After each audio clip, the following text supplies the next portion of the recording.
She said, "I'm not cutting off my ex just because you're insecure." "Fair point," I said. Accepted Amsterdam, the position I declined 3 times for her. She realized I was serious when she showed up at my apartment to work things out. The new tenant answered the door. Hey viewers, before we move on to the video, please make sure to subscribe to the channel and hit the like button if you want to see more stories like this. Thanks. Throwaway account because, well, this story got a bit too real, and I don't need the drama resurfacing. But if you're here for some karma relationship justice, buckle up. This is how my ex, Emily, basically handed me the keys to a better life on a silver platter of betrayal. Am I the asshole for finally putting myself first after years of being her emotional doormat? Spoiler, I don't think so. Let me start from the beginning because context matters. I met Emily about 4 years ago at a mutual friend's birthday party in the city.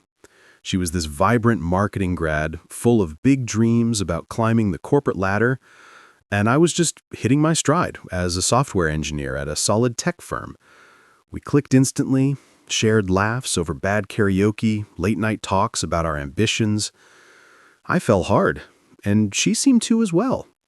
Early on, she told me about her ex, Jake. They dated for 2 years in college, but it ended messy. He was the adventurous type, always chasing thrills like spontaneous road trips or quitting jobs on a whim. She painted him as unreliable, someone who left her feeling unstable. I, on the other hand, was the steady one. Reliable job, savings account, plans for the future. That's what she said she loved about me. Fast forward a bit, and I started making sacrifices, without even realizing how one-sided it was.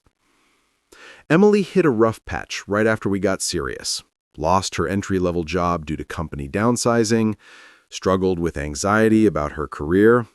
I stepped up, covered her rent for a few months while she job hunted, helped her polish her resume, even connected her with some contacts in my network. She landed a decent gig in digital marketing eventually, and things seemed good. But that's when Jake started creeping back in. At first, it was innocent enough, a text here and there, just checking in as friends, she'd say. I'd see his name pop up on her phone during movie nights, and she'd laugh it off. "Oh, Jake's just sharing a funny meme from our old group chat. No big deal." But it escalated. She'd like his social media posts, pictures of him hiking in some exotic spot or at music festivals, posts that screamed, "Look at my exciting life." I'd mention it casually, like, "Hey, it bothers me a bit that you're still so connected to your ex." Her response was all defensiveness. "Alex, don't be so insecure. Jake's just a friend now. We have history, but that's it." History. That word started to grate on me. I'd overhear bits of their calls, her giggling at his stories, venting to him about work stress instead of me. One night, after a long day, I found her scrolling through old photos on her phone. There was one of her and Jake at a beach, arms around each other, looking carefree. When I asked why she still had those, she snapped. "Memories aren't something you delete just because someone new comes along. God, why are you always so paranoid?" I wasn't paranoid. I was loyal, committed, and yeah, maybe a little naive, but I loved her, so I tried to trust. Meanwhile, my own career was taking off. About 2 years into our relationship, I got an offer from the company's Amsterdam office, a senior developer role with a fat salary bump, relocation package, the works. It was a dream, working on cutting-edge AI projects, living in Europe, exploring new cultures. But Emily was just starting to stabilize in her job, and she freaked out at the idea of moving.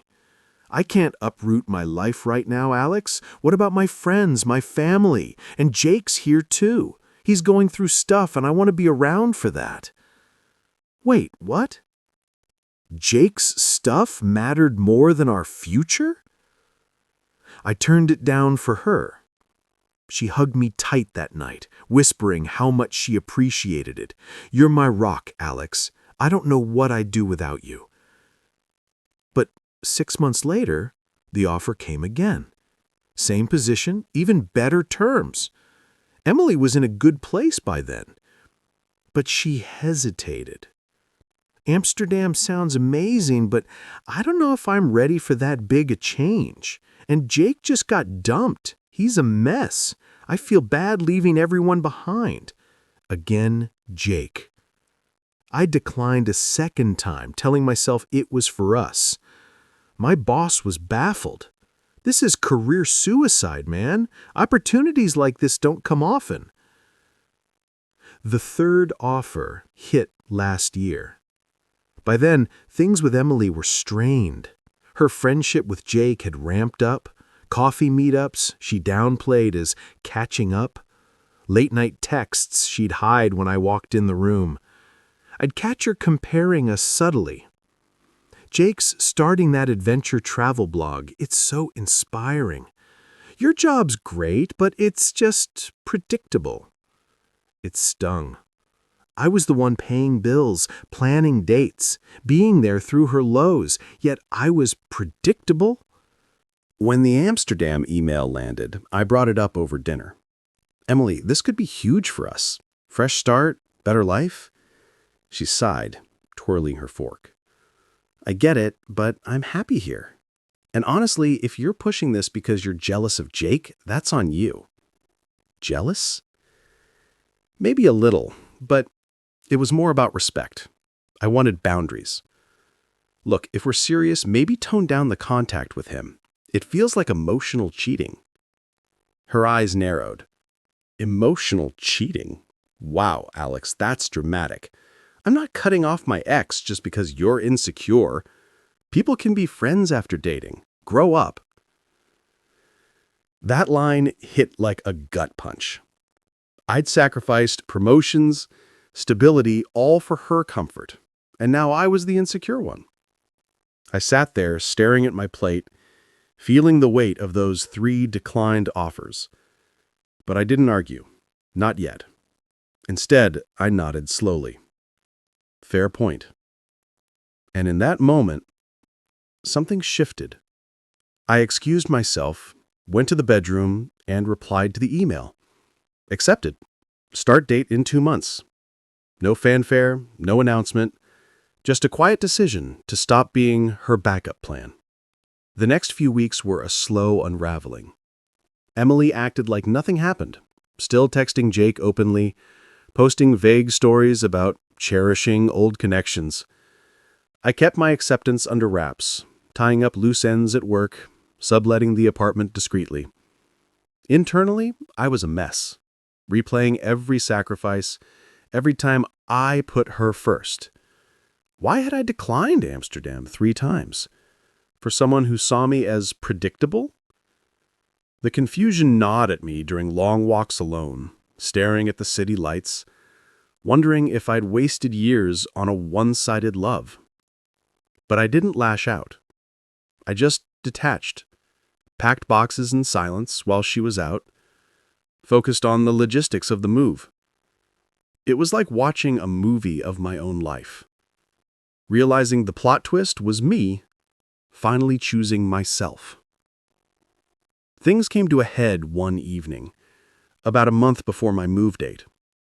Emily had been distant, spending more time out with friends. Code for Jake, I suspected. I'd seen her liking his posts again, ones where he was tagged at bars with other women, looking smug. That night she came home late, a bit tipsy, and plopped down on the couch with a sigh. "We need to talk, Alex." I knew what was coming. I sat across from her, calm as ever. "Okay, what's up?" She fiddled with her phone, avoiding my eyes. "This isn't working. You're suffocating me with all this jealousy stuff. Jake and I are just friends, but you keep making it a thing. I need space to figure out what I want." Space. Right. What you want? Like with Jake? She rolled her eyes, that smug smirk creeping in. See, there it is again. Insecure Alex. Jake gets me. He's fun, spontaneous. We talk about real stuff without all the judgment. You're always so safe, planning everything, turning down adventures like that Amsterdam thing because you're scared of change. I almost laughed at the irony, but I held it in. I turned it down for you, Emily, 3 times. She waved it off dismissively. Whatever. The point is, I deserve someone who matches my energy. Jake's not perfect, but at least he doesn't clip my wings.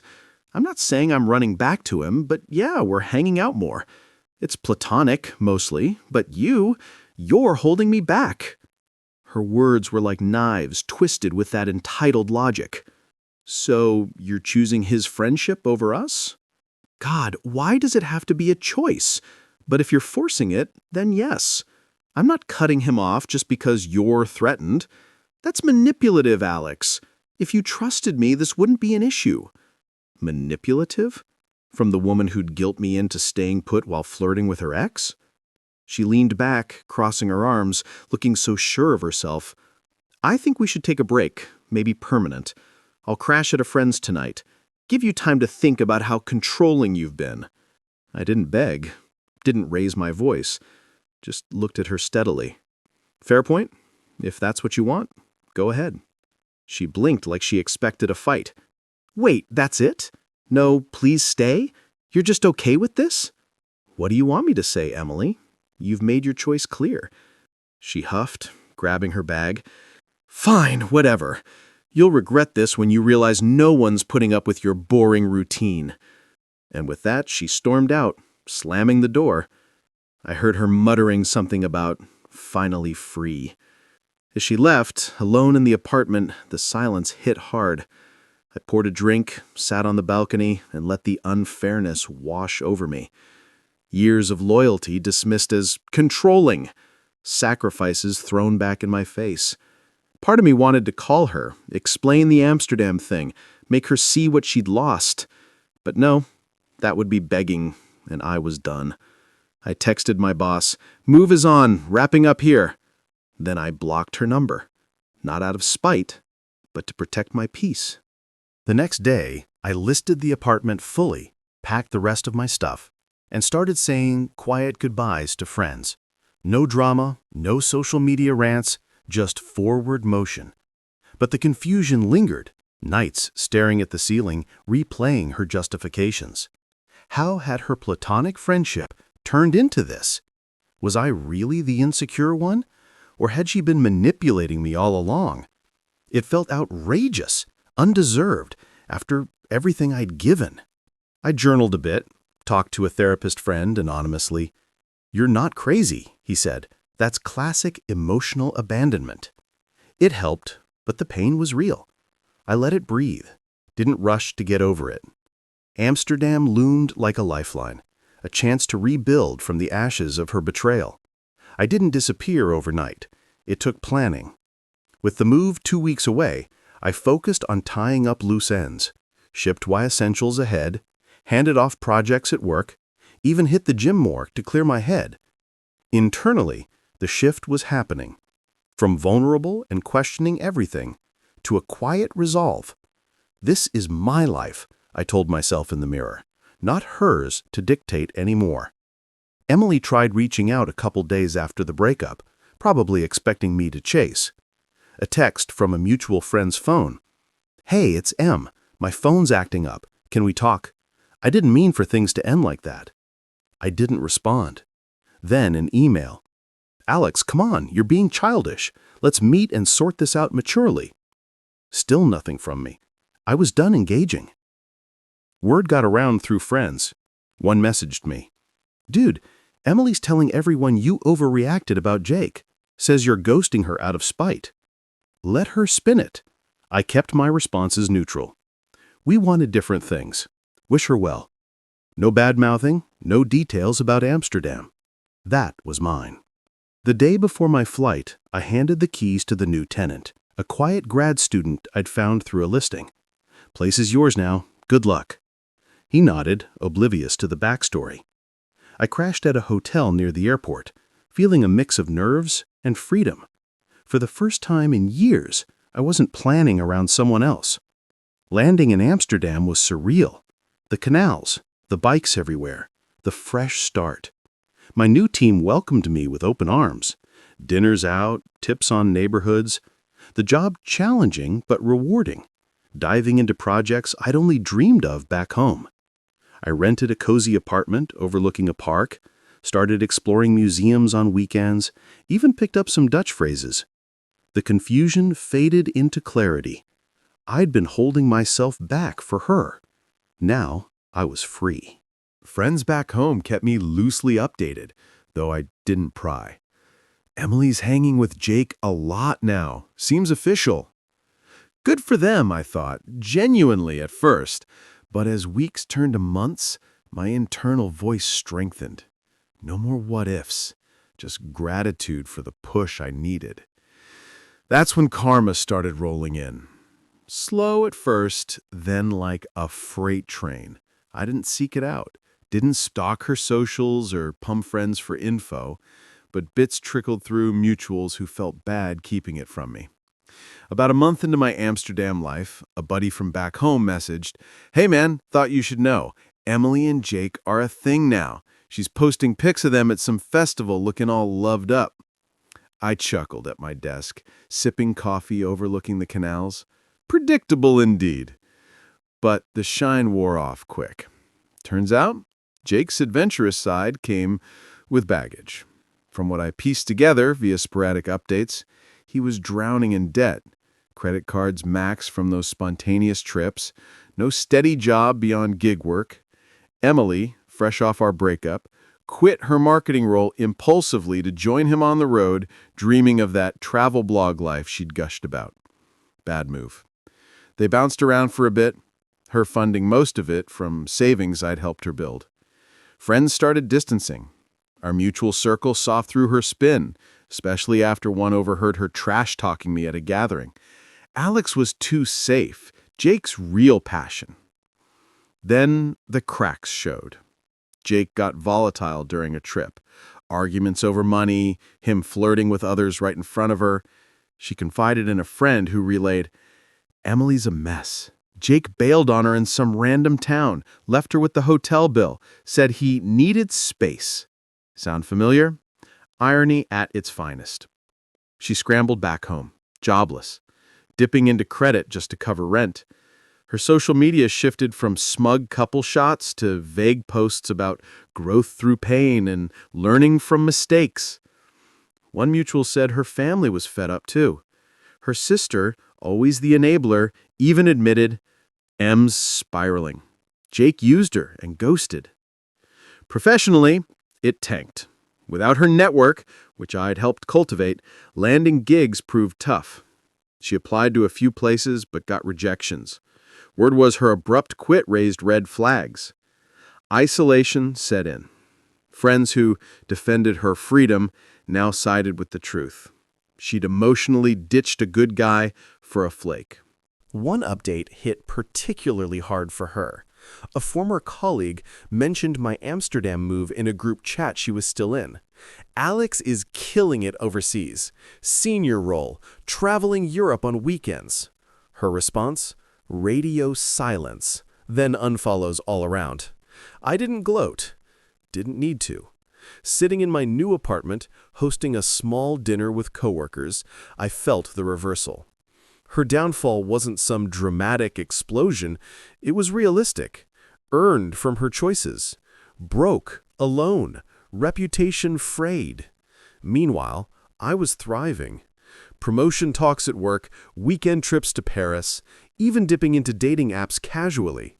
No serious attachments yet, but the freedom was liberating. Karma didn't just hit, it highlighted how far I'd come from that predictable label.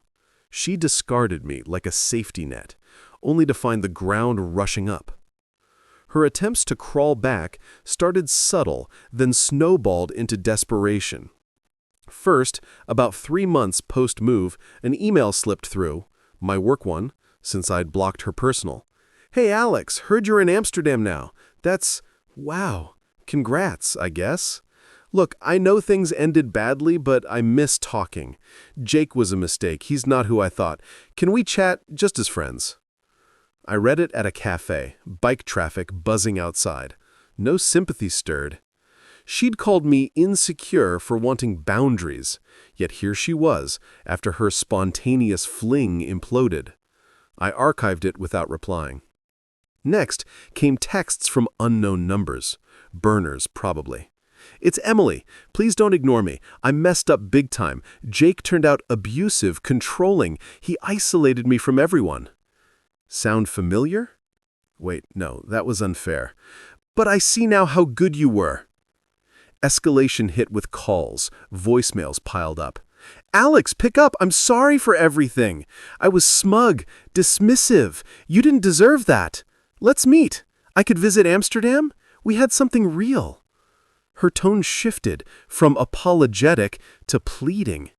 One night, a longer message. Why are you being so cold? I thought you were better than this.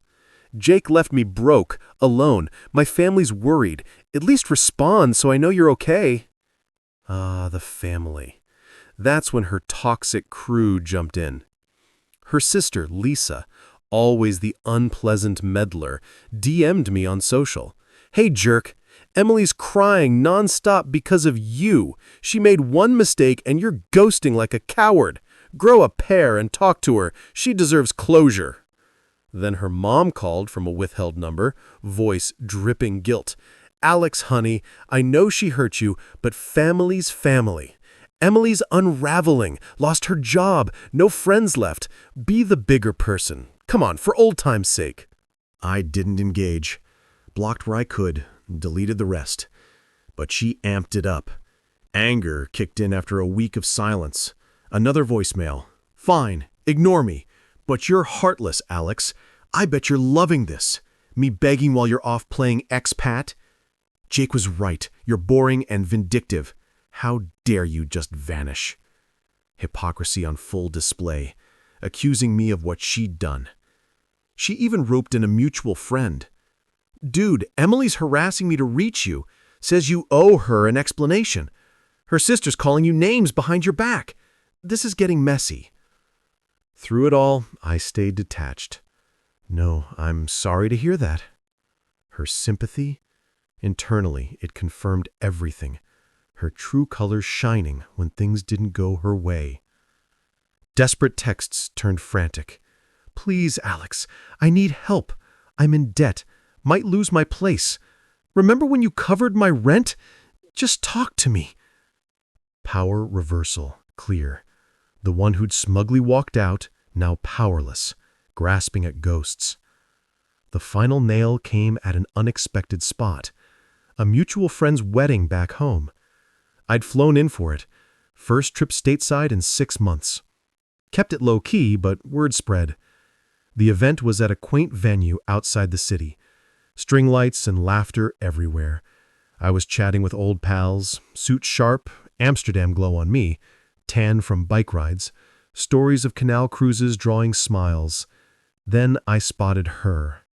Emily, disheveled in a rumpled dress, eyes puffy like she'd been crying. Our friend must have invited her. Oblivious or manipulative, didn't matter. She cornered me by the bar during cocktail hour, voice shaky but insistent. Alex, you're here. God, you look good. Successful. I flew back early when I heard. We need to talk. I sipped my drink, calm as ever. No emotional pull. Emily, this isn't the place. Please, she begged, glancing around like she feared judgment. I was wrong. Jake was a disaster. He cheated, drained my savings, left me isolated. My job hunt's failing. Friends ghosted after hearing the full story. I see now, you are my rock. I threw it away because I was stupid, chasing excitement. Come back, or let me visit Amsterdam. We can start over. Her hypocrisy hung thick. Now she wanted the safe life she'd mocked. I set my glass down, voice steady, detached like closing a file. You've said your piece. But that chapter's closed.